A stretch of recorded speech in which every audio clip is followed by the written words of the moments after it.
Hello बच्चों। तो आज हम लोग यहाँ पर बीएससी डाइल्यूट सॉल्यूशन का चैप्टर लगभग कंप्लीट करेंगे। यहाँ पर आज हम लोग इस डाइल्यूट को करेंगे ख़त्म, मतलब इस यूनिट को ख़त्म करेंगे, हर तरह से इसको समाप्त। बचे हुए टॉपिक्स नेक्स्ट वीडियो में आएंगे, पर कोशिश रहेगी कि आज इस चैप्टर को किया जाए ख़त्म। तो आज इस चैप्टर को हम लोग कुछ डिजिटल माध्यम से, कह सकते हो, मैं आप लोगों के लिए आज डिजिटल माध्यम से इसको जल्दी से कराने की कोशिश के चक्कर में मैं आज आप लोगों को डिजिटल माध्यम से इसको पढ़ाऊंगा, ताकि आप लोग को नोट्स भी अच्छे से अच्छे मिल जाए। आप स्क्रीनशॉट लेकर भी रख सकते हैं। और बहुत ही यहाँ पर दिलचस्प नज़ारे आज रहेंगे इस वीडियो में। तो इस वीडियो को देखने से पहले लाइक, सब्सक्राइब और शेयर जरूर कर दीजिएगा, ताकि सब तक ये वीडियो पहुँच सके। बहुत ही इंपॉर्टेंट वीडियो मेरा ये रहेगा। तो चलिए हम लोग स्टार्ट करते हैं डाइल्यूट सॉल्यूशन। डाइल्यूट सॉल्यूशन में आज हम लोग यहाँ पर देखेंगे कि राउट्स लॉ क्या कहता है। What is routes law? अगर राउट्स लॉ जानना है तो राउट्स लॉ का कनेक्शन हमारा बन जाता है। यहाँ पर अभी मैं राउट्स लॉ नहीं, वेपर प्रेशर के बारे में देखूंगा। पहले वेपर प्रेशर, उसके बाद हम लोग राउट्स लॉ के बारे में सीखेंगे कि what is routes law and what is vapour pressure. तो सबसे पहले आपके सामने दिखाई दे रहा होगा कि ये जो वेपर प्रेशर है ये क्या है। What is vapour pressure? तो वेपर प्रेशर का सीधा कह सकते हो अर्थ है कि जब कोई लिक्विड, कह सकते हो कि, और उसकी वेपर्स जो है वो दोनों एक इक्विलिब्रियम माध्यम से हो, मतलब when a liquid and its vapour are in equilibrium with each other, मतलब दोनों ये लिक्विड और हमारे वेपर्स इक्विलिब्रियम में एग्जर्ट करें, तो जो वेपर के द्वारा प्रेशर एग्जर्ट किया जाएगा, मतलब दाब जो लगाया जाएगा किस पर, लिक्विड पर, तो वही हमारा कहलाता है vapour pressure of the liquid. When the liquid and its vapour are in equilibrium with each other, then the pressure exerted by the vapour at the surface of the liquid is known as the vapour pressure of the liquid. तो इतनी बात है vapour pressure of the liquid. इसी में कुछ चीजें और कही गई है, क्या कि when the temperature of the liquid is increases, then energy of the molecules is increases, so that more number of the molecules convert into the vapor, then they exert greater amount of the pressure at the surface of the liquid। तो ये greater amount का pressure exert करेगा liquid पे, hence the vapor pressure of the liquid is increase। तो vapor pressure हमारा जो liquid का होगा वो increase करेगा, कैसे, टेम्परेचर को बढ़ाने पे। जैसे जैसे हम टेम्परेचर बढ़ाएंगे वैसे वैसे हमारे लिक्विड का जो वेपर प्रेशर होगा वो इंक्रीज करेगा।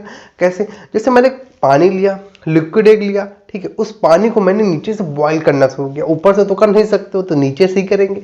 तो जब उसको नीचे से हम लोगों ने बॉईल करना शुरू किया तो क्या देखा कि कुछ देर बाद, जैसे अगर उसके ऊपर कुछ थाली या प्लेट लगा दो तो उस पर क्या होता है कि भाप के जो मॉलिक्यूल्स होते हैं वो देखो पानी जो वाष्प बन जाते हैं, ठीक है। उसी में देखो मिलेंगे तुम्हें पानी पानी लगेगा, जब उसको उठाओगे ना पानी पानी।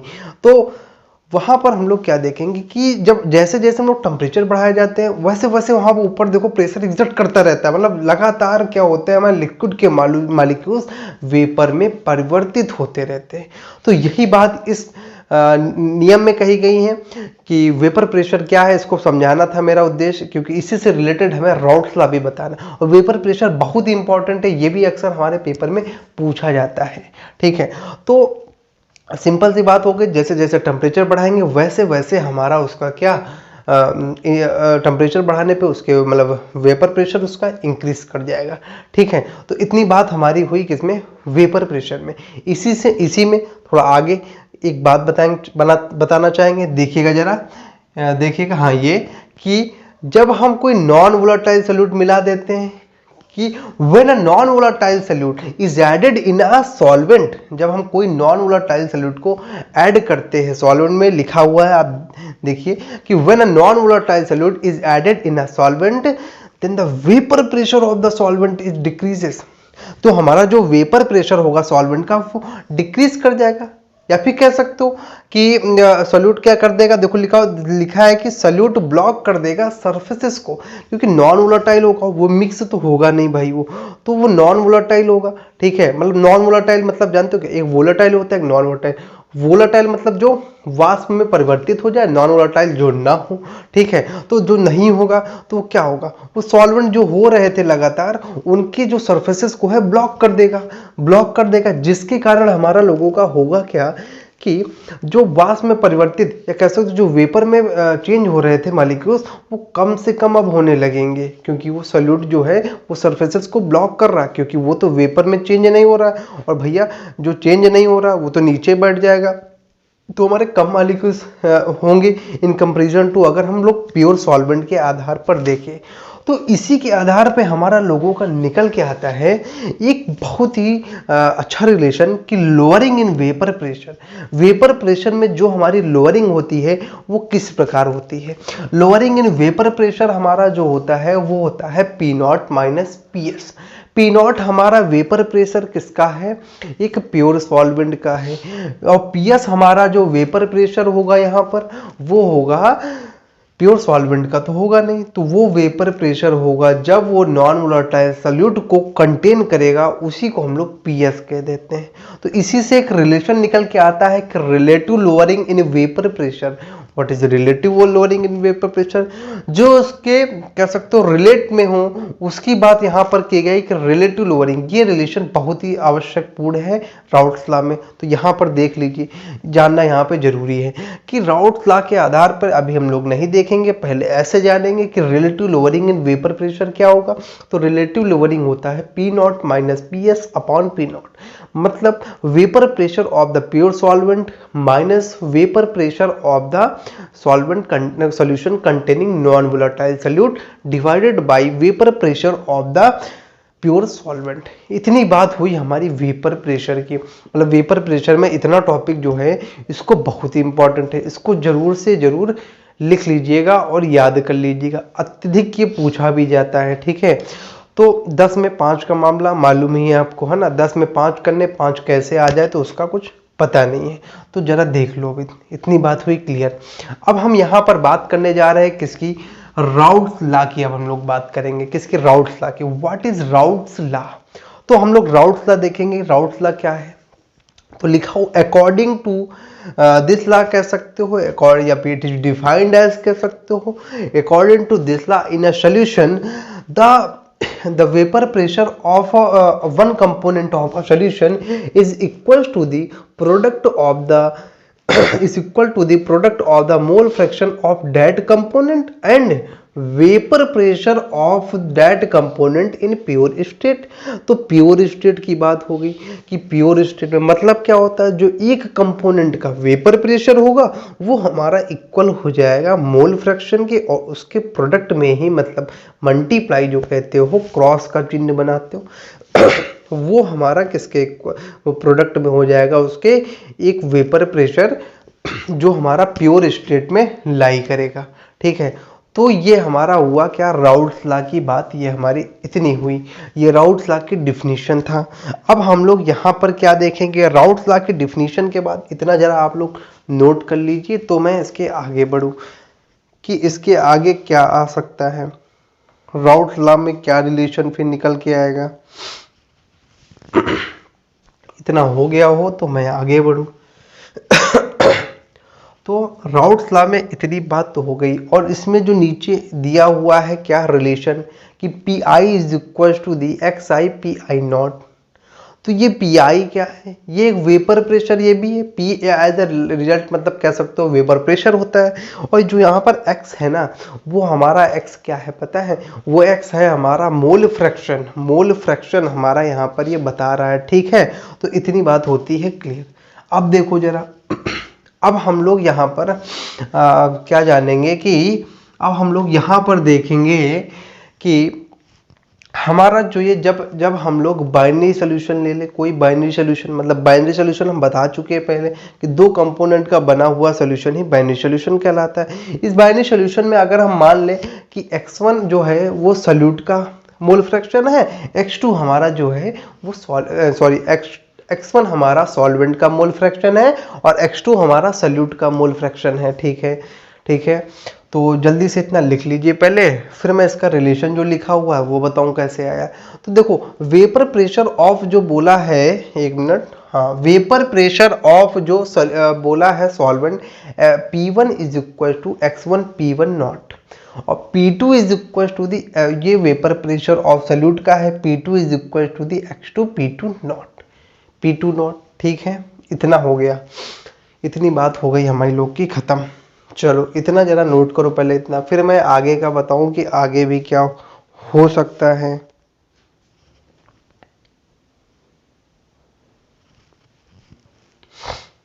हो गया होगा इतना।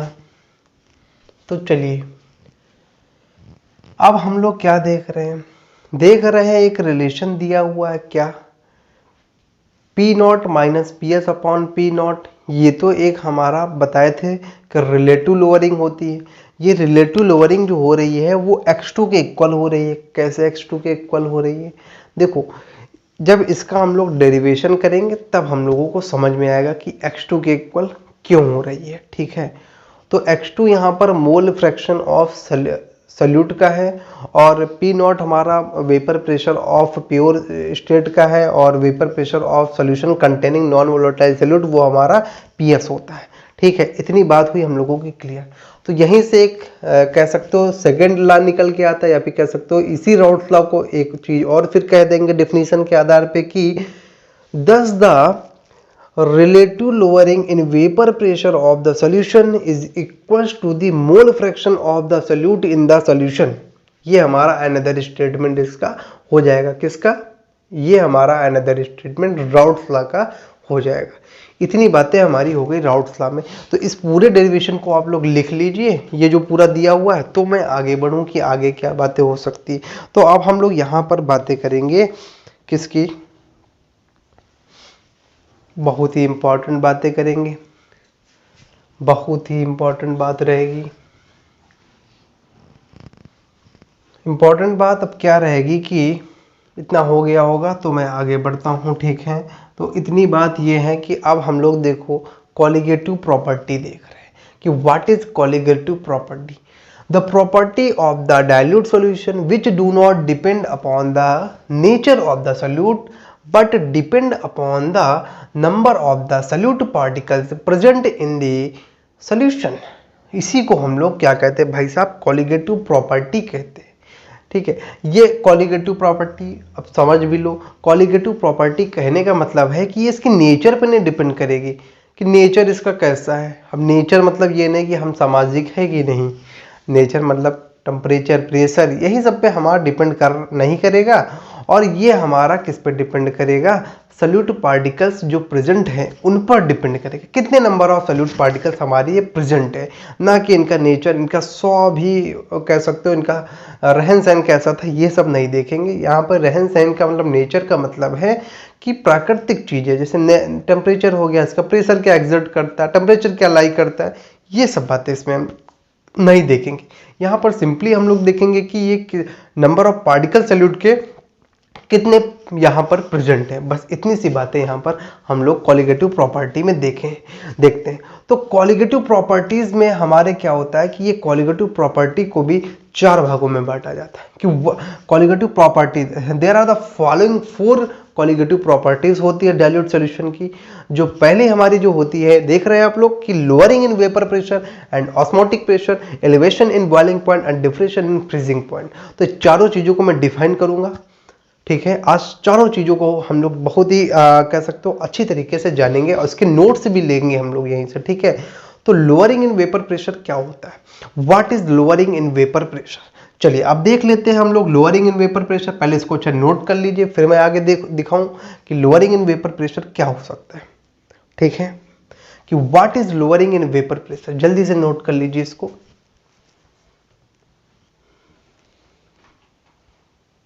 हो गया होगा।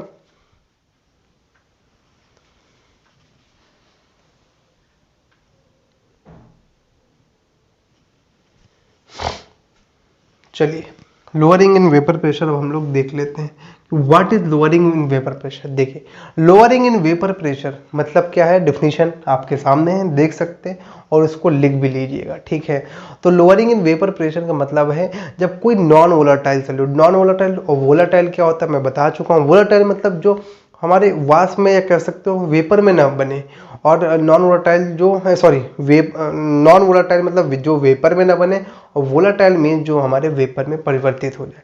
तो जब कोई नॉन वोलेटाइल सॉल्यूट को हम लोग ऐड करते हैं सॉल्वेंट में, तो क्या होता है कि इसका वेपर प्रेशर डिक्रीज कर जाता है। वही decrease in vapour pressure of solution या solvent is known as the, उसी को हम लोग क्या कहते हैं, lowering in vapour pressure. Simply name से जान जाएंगे कि लोअरिंग इन वेपर प्रेशर क्या है। जब कोई नॉन वोलेटाइल सॉल्यूट को हम लोग ऐड करते हैं कोई भी सॉल्वेंट में, तो उसमें जो डिक्रीज होता है वेपर प्रेशर में, this decrease in vapour pressure is known as the lowering in vapour pressure. देखो क्या होता है, जब हमारा वेपर प्रेशर डिक्रीज कर जाएगा तो लोअरिंग इन वेपर प्रेशर जो बोला गया, मतलब वेपर प्रेशर डिक्रीज कर जाएगा। मतलब क्या है कि हमारा नॉन वोलेटाइल सॉल्यूट को ऐड किया गया। जब कोई चीज ऐड करेंगे जो नॉन वोलेटाइल, अगर वोलेटाइल ऐड कर लेते तो वेपर प्रेशर हमारा इंक्रीज कर जाता, क्योंकि जल्दी से जल्दी वो वाष्प में बदलते चले जाते। पर यहाँ पर जो हो रहा है कि वेपर में कन्वर्ट नहीं हो रहे हैं, क्योंकि नॉन वोलेटाइल मिक्स कर देने के कारण। तो यहाँ पर क्या हो जाएगा कि जो डिक्रीज हो जाएगा वेपर प्रेशर में, उसी को हम लोग यहाँ पर क्या कहेंगे कि लोअरिंग इन वेपर प्रेशर। तो मतलब यहां से क्या निकल के आया, मतलब यहां से क्या निकल के आया कि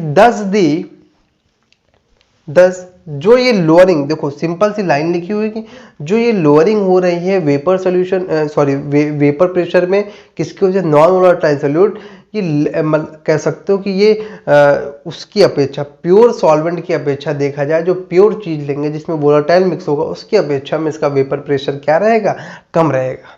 ठीक है, इतनी बात हमारी लोगों की हो जाती है किसमें, हमारे लोग की कॉलिगेटिव प्रॉपर्टी के फर्स्ट पार्ट में, लोअरिंग इन वेपर प्रेशर। इतना पहले नोट कर लीजिए, फिर हम लोग इसके कुछ डेरिवेशन पर की बात कर ले। जल्दी से हम लोग इसके डेरिवेशन पर आएंगे, फिर हम लोग यहाँ पर देखेंगे कि क्या हो सकता है। हो गया होगा। तो हम लोग क्या जानते हैं, यहाँ पर हम लोग क्या देख रहे हैं कि यहाँ पर, अब हम लोग जरा इतना नोट हो गया तो मैं इसको हटाता हूँ, और फिर हम लोग अब यहाँ से देखते हैं कि देखो पी नॉट हमारा एक वेपर प्रेशर। अब हम लोग राउट्स लॉ को कह सकते हो, या पी को वेपर प्रेशर के हम लोग दो नियम को पहले लेंगे, फिर राउट्स लॉ का नियम लिया है हमने यहाँ पर। ठीक है, तो हमने दो नियम, क्या बात है कि जो हमारा पी नॉट है, मालूम है आपको, वेपर प्रेशर है जो हमारा कंटेन कर रहा है प्योर सॉल्वेंट को, और P S is the vapour pressure of that solution containing non volatile solute को। लिखा हुआ है साफ बातों में, जो इसमें कोई कठिनाइयां नहीं समझने में। ठीक है, तो हम लोग क्या जानते हैं कि लोअरिंग इन वेपर प्रेशर क्या होता है, P not minus P S upon P not होता है, sorry P not minus P S होता है। रिलेटिव लोअरिंग हमारी चेंज हो जाती है, वहां पे पी नॉट डिवाइड में आ जाता है। ठीक है, इतनी बात यहाँ पर होती है क्लियर। ठीक, इतनी बात होती है क्लियर। अब हम लोग राउट्स लॉ यहाँ पे देख रहे हैं कि अकॉर्डिंग टू राउट्स लॉ के आधार पर क्या होता है, हम लोग जानते हैं कि जो रिलेटिव लोअरिंग होती थी मोल फ्रैक्शन के इक्वल होती थी। लास्ट में नियम निकल के आया था कि P not minus P S upon P not is equal to the x2। इतना बात आती है आप लोगों को। ठीक है, इतनी बात हमारे लोगों की यहाँ तक हो गई, तो इतना समझ में आया। तो इसके आगे अब देखो जरा, क्या जब हमारा इस x2 को, x2 क्या मोल फ्रैक्शन है, मोल फ्रैक्शन क्या होता है, मोल फ्रैक्शन क्या होता है, x is equal to n1 या बाई n1 प्लस n2। अगर ये हमने सल्यूट का ले लिया तो n2 by n1 plus n2 हो जाएगा। तो उसी तरह ये x2 जो है सल्यूट का, हमने पहले ही बता चुके थे, किसमें बताए थे, वेपर प्रेशर में बताया था। तो यहाँ के आधार पे देखो जरा, क्या देखो कि वहाँ के आधार पे देखा जाए तो x2 हमारा क्या हो सकता है, x2 हमारा क्या हो सकता है, n2 upon n1 plus n2 हो सकता है। तो n2 upon n1 plus n2। देखो एक चीज, अब यहाँ पे एक नीचे किया क्या है, n1 plus n2 equivalence to n1 मान लिया। क्यों ऐसा किया, देखो जैसे मैंने बहुत मात्रा में पानी, मैंने टैंकर में पानी पूरा भर लिया, उसमें मैंने थोड़ी सी चीनी डाली, इसमें कोई फर्क पड़ेगा, कोई फर्क नहीं पड़ेगा। तो उसी प्रकार यहाँ पे कहने का मतलब है कि n1 हमारा जो है एक सॉल्वेंट था, बड़ा सा, मान लो कोई बहुत बड़ा टैंकर था, n2 हमारा क्या था, वहाँ पे सॉल्यूट था। उस चीनी को मैं थोड़ी मात्रा में डाला n1 में, तो कोई फर्क पड़ा नहीं पड़ा। तो इसीलिए n1 प्लस n2 ये इक्विवेलेंस का साइन है। इक्विवेलेंस का साइन जो है वो इंडिकेट कर रहा है कि n1 प्लस n2 हमारा n1 के इक्वल हो जाएगा, मतलब जो बड़े टैंकर है उसी के बराबर हमारा हो जाएगा। तो n1 plus n2 is equivalence to n1। ठीक है, तो यहाँ से N1 निकल के आया, ठीक है। ये जो N2/N1 था, ये N2, ये ऊपर वाला N2 अपान N1, तो N2/N1 बन गया, ठीक है। P0 minus PS upon P0 is equal to the N2/N1। इतनी बात हुई आप लोगों को clear? Is equal to the N2/N1, ठीक है। इतनी बात होती है क्लियर? यहाँ तक की तो हमारे लोग की बात हुई क्लियर। पर एक चीज़ देखना है यहाँ पे, ठीक है। अगर कहीं आ जाए कि वेट अपॉन मॉलिक्यूलर वेट कुछ ऐसे लिख के आ जाए, तो हम लोग जानते हैं n की वैल्यू क्या होती है, W/m होता है कि नहीं। वेट अपॉन मॉलिक्यूलर वेट, तो N2 को W2/m2 हो जाएगा और N1 को W1/m1 हो जाएगा। वहाँ वो भी रख के हम लोग कर सकते हैं, ठीक है। तो इतनी बातें हमारी राउट लागे कह सकते हो लोअरिंग इन वेपर प्रेशर में आती है, ठीक है। तो अब हम लोग ऑस्मोटिक प्रेशर के बारे में जानेंगे। तो ऑस्मोटिक प्रेशर को मैं सोच रहा हूँ दूसरा वीडियो अपलोड करूँ, क्योंकि वीडियो तो ज़्यादा बड़ा हो गया है ना। तो ज़्यादा बड़ा वीडियो हो जाता है तो आप लोग देखते भी नहीं हो, कहते हो अरे यार बोरिंग हो गया। तो ऑस्मोटिक प्रेशर, अच्छा मैं हिंट दे देता हूँ, मैं ये ना सोचना कि है ना बताया नहीं आता नहीं होगा, तो ऐसा नहीं। देख लो, ऑस्मोटिक प्रेशर जानने से पहले आप लोग ऑस्मोसिस के बारे में पढ़ के आइएगा, फिर मैं ऑस्मोटिक प्रेशर बता दूंगा, ठीक है।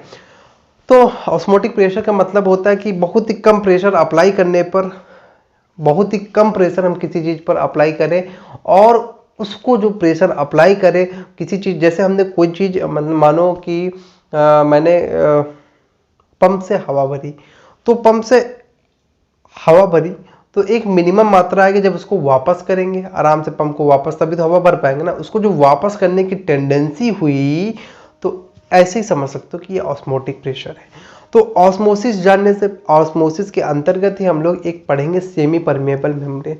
ये एक ऐसी मेम्ब्रेन होती है जो सॉल्यूट और सॉल्वेंट को सेपरेट करती है, इसीलिए इसको सेमी परमेबल मेम्ब्रेन कहते हैं।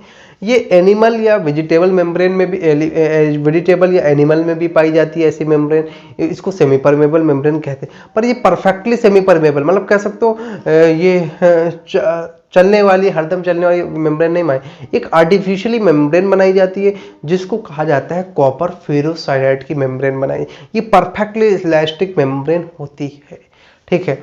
तो ऑस्मोसिस क्या होता है? ऑस्मोसिस को अगर हम लोग जाने तो ऑस्मोसिस की बात सिंपली जाने कि क्या होता है कि जब सॉल्यूट और सॉल्वेंट को सेमी परमेबल मेम्ब्रेन के द्वारा सेपरेट किया जाता है, तो जो सॉल्यूट पार्टिकल या सॉल्वेंट पार्टिकल्स का जो फ्लो होता है वो lower concentration to the higher concentration होता है। तो उसी चीज को जो सेपरेट सेमी परमेबल मेम्ब्रेन से किया गया, उसी पूरी होल प्रक्रिया को हम लोग कहते थे ऑस्मोसिस, और इसी से रिलेटेड हमारा ऑस्मोटिक प्रेशर होता है, ठीक है। तो इतनी बात रखते हैं आज तक के लिए, और नेक्स्ट वीडियो में मैं जब मिलूंगा तो उसमें आप लोगों को ऑस्मोटिक प्रेशर और elevation in boiling point and depression in freezing point, बहुत ही सरल टॉपिक है, और यहीं से हमारा चैप्टर का हो जाएगा द एंड, ठीक है। तो आज के लिए रखते हैं इतना ही, मिलते हैं नेक्स्ट वीडियो